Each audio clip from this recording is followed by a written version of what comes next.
বেড়া ভাঙতে গেলে না তার কাটাটা হওয়া দরকার। ভীষণ ভালো লাগলো, ভীষণ স্মার্ট একটা প্রোডাকশন।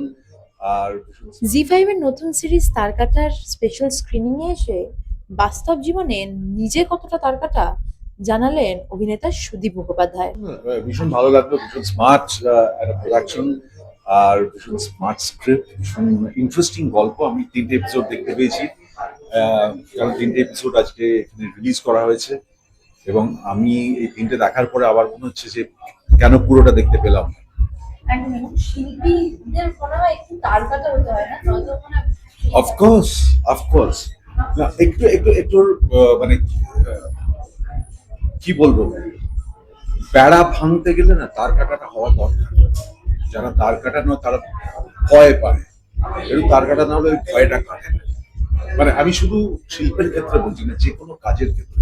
এই যে যারা আর্মিতে জয়েন করে, যারা আর্মিতে যায়, যারা ওয়ার ফ্রন্টে যায়, তারা তার কাটা না হলে পারবে না করতে। To be extremely smart and efficient তার কাটা হতেই হবে। সুদীপদা কতটা রিয়েল লাইফে তারকা। আমি ভীষণ তার কাটা বলে কেউ 31 বছর বয়সে যখন মানুষ সেটেল করে কর্মজীবনে, সেখানে একজন মধ্যবিত্ত বাঙালি পরিবারের ছেলে হয়ে চাকরি ছেড়ে সমস্ত ব্যাকআপ বন্ধ করে দিয়ে অভিনয়ের প্রফেশনাল অভিনয় জীবন শুরু করতে আমি আসতে পারতাম না। ওইটুকু তার কাটা